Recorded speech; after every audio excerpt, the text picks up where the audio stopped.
what's up, guys? All right, so where we last left off in the previous video, we encountered some issues. Now, let's first start with the password issue.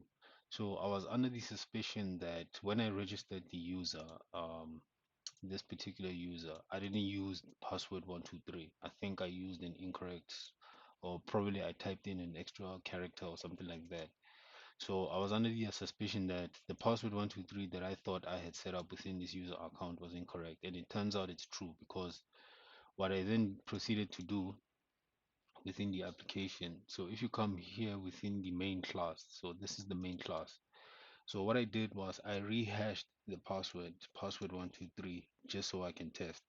And then I used the sys out statement to output it to the console. So what I did was I copied, this is where it output the password 123 password that I just hashed. And so it output it here within the console. I copied it and then I came back within the database and I ran an update to set the password to whatever new what you call it, whatever new hashing what you call it string it created. So this is what I did here when I was offline. I updated that password. So whatever, I just took it from the console and paste and updated the database. So that's the first thing I did. So we can now even remove this out of the main class. That right. So the other thing was um, in the auth controller. So every time we did a check to see whether this email that we are retrieving from the database does it exist, it gave an internal error or an internal null exception error. So again, I did another test, and what I did was I removed this particular check over there, the dot is empty method, and I left the password. I mean, the if in the if statement, I set this to check if this is not null, right? So if it's not null, the original idea was that if it's not null, it then proceeds to check the email and password, and then if everything is correct, it's supposed to display now the success message. Otherwise, if we place in a password that doesn't exist within the database, it's supposed to redirect us back to the error page like I intended. So if you were following along, just do that. Remove that is empty statement, is empty what you call it method, and then just leave it as like how I've done it here. Get email in database. If it's not equal to null, then come here. If there is no email account that the user is inputting, it's supposed to send us to the the error page and display the something went wrong. Please contact support. So I already have the server up and running, and then this was when I was testing. So let's refresh. Okay, so I'm gonna again try with John Doe. That email doesn't exist within the database, and then I'll put in whatever. Then if I click here, what the hell now? Oh, sorry, I need to redeploy. I need to redeploy the application. Sorry. All right, so let's redeploy again.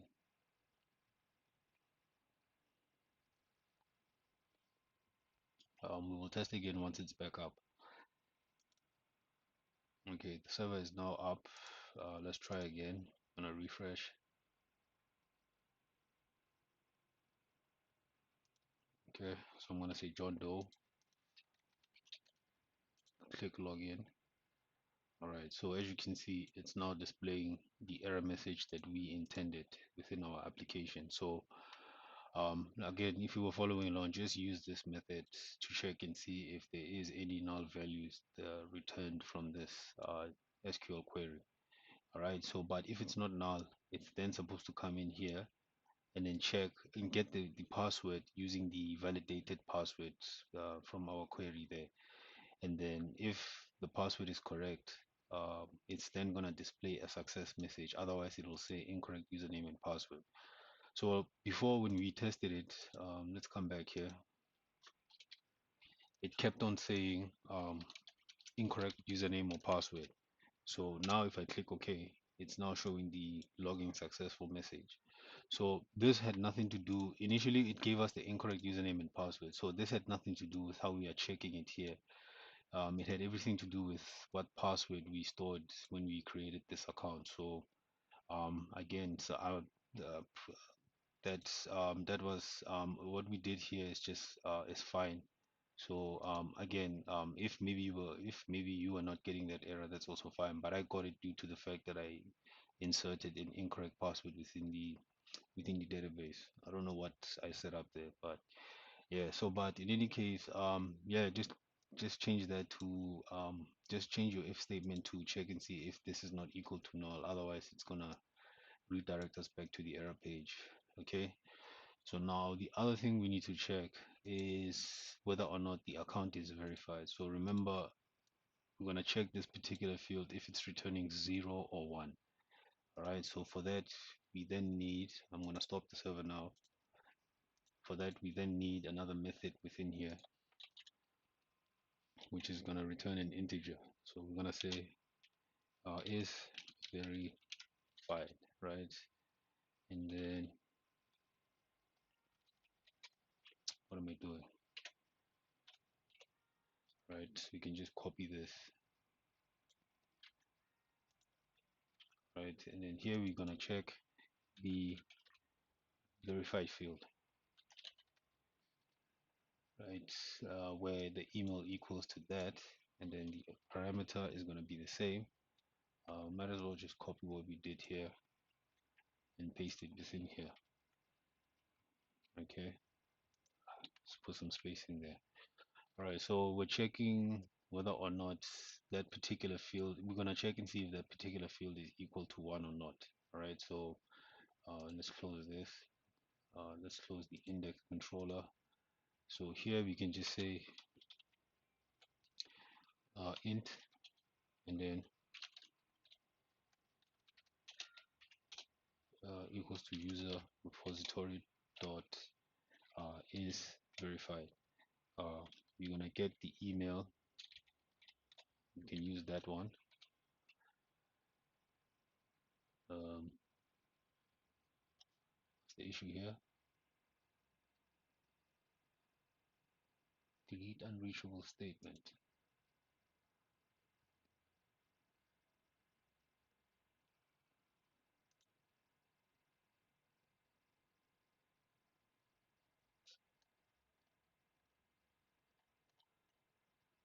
What is this thing talking about?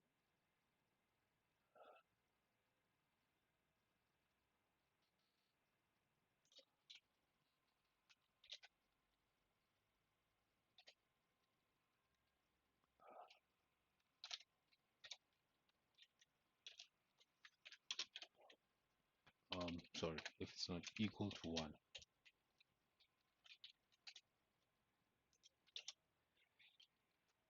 Okay, so there seems to be an issue here. Oh, I know why.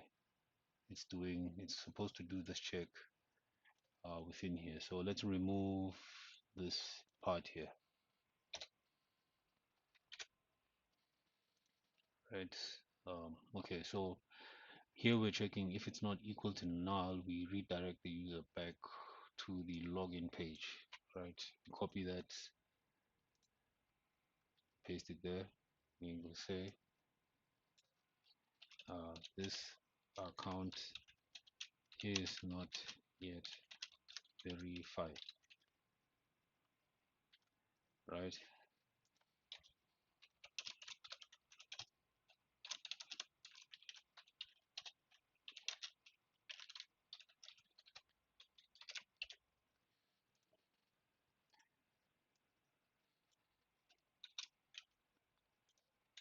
Otherwise, if it is, we proceed to then come down here.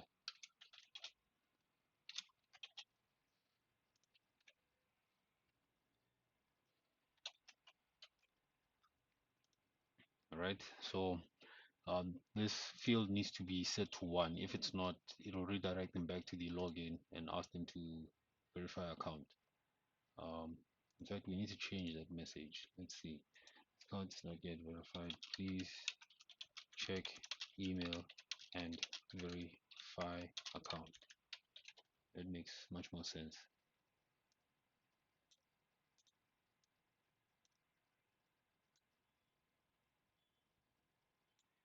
gonna cut this out. MSG equals to that there, and then here we can place that MSG message. Okay, so yeah, that's our message there that's gonna display on the login page. Otherwise, we can then now proceed to verify the user. So now the first thing we need is to get the token. So uh, the token field, actually we don't. We need to get the session attribute. So session,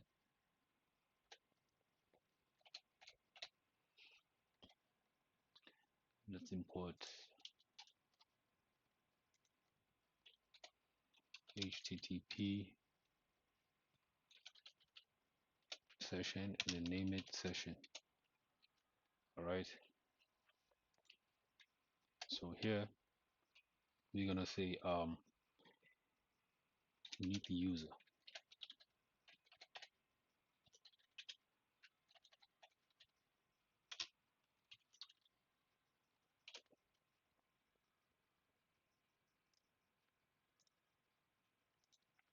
All right. Make sure you import that user model.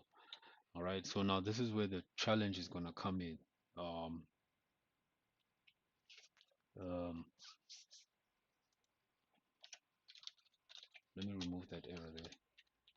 So this is where the challenge is going to come in. So now within the user repository, we need to get the user details, right? So here we're going to say user. We're going to use the user model, right? And then say get user details, right? And then we're going to get it using the what you call it, the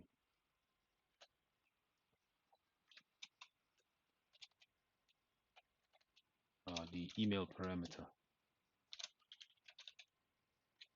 And then here we're going to say string email, right? So now this is where the challenge is going to come in, right? So we are now going to select, when you select specific fields using the um, when you select specific fields using the this particular these methods or this procedure, um, it's easy to get data from the database. But the moment you do select all and you tie it to that model attribute over there, what's this gonna do now is it's gonna map everything that we're gonna get from the table to this model. So if there's anything different within here that's not the same within your model, it's going to give you, it most likely is going to give us some issues. So, but let's see how this is going to turn out. So let me see. We got everything, right? We're getting everything from the database using that user's authenticated email, right? So here within the auth controller, we can then now say this equals to user repository dot get user details, right? And then we say get email in database, right? And then what do we need? We need um, the session attribute.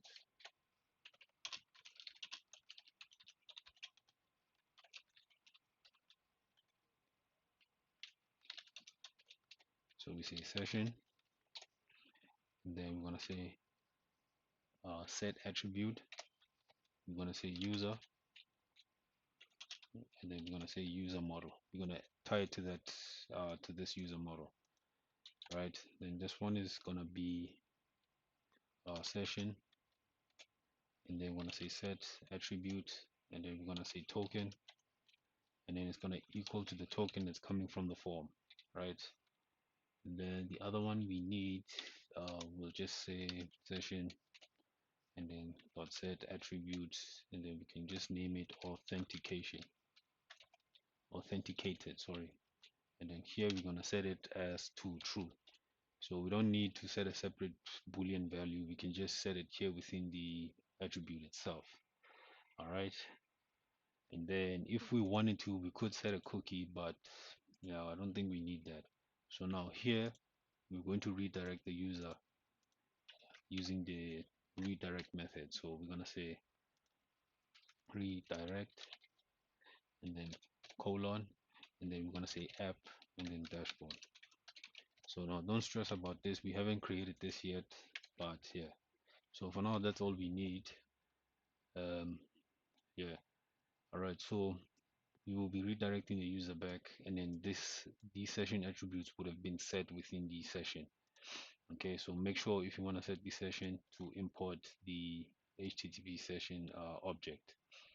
All right, so that should be our authenticating user model. So let me say end of authentic.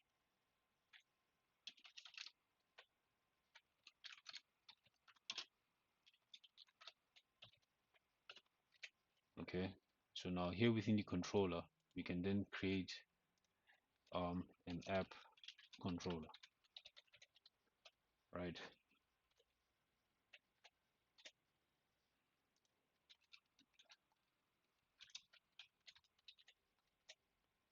Okay, so within here, oh yeah, we're gonna create a request mapping. So we're gonna say it's request mapping. So that is going to be set to app. Okay, I think that's how you said it. Just hold on.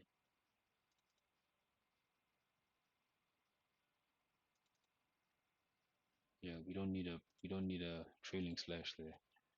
All right, so here we can then now say at get mapping. So now here we're gonna append the dashboard. So we're gonna say dashboard.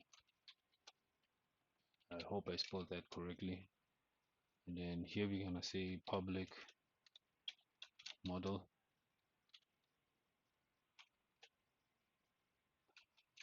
and view, and then that's gonna be get dashboard. Okay, so here we can now add the http session and then say session.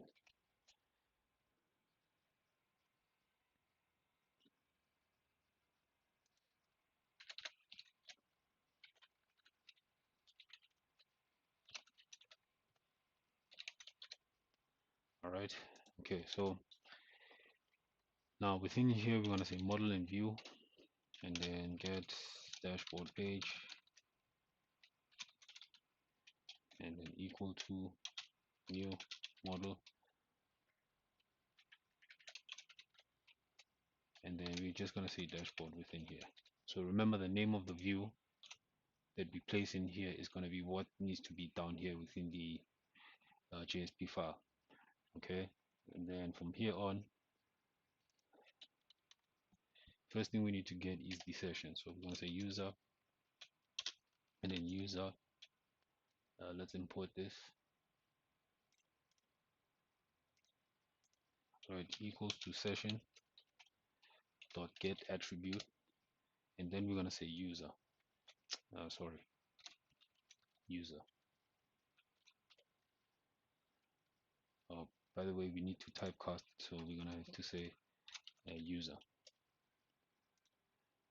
Right, okay, so now um the first thing we need to do is um we need to get to see if this particular user who's logged in, does he have a user account displayed. But for now, what I'm going to do is I'm just going to set up some basic stuff here. We're just going to set up some what you call it, some um what you call it, all the stuff that we're going to need in terms of returning to, in terms of what it's going to be displayed on the dashboard. So let me do this for now. All right, so for the time being, I think the best thing to do now is to stop the video here, because we need to create a an accounts repository. And in that accounts repository, we need to check and see if this user has any accounts. And then if they don't, there's certain things that need to display on the dashboard. So before we even continue with this, I think the best thing is to clean up our dashboard. As you can see, there's quite a lot of convoluted stuff that's showing over here.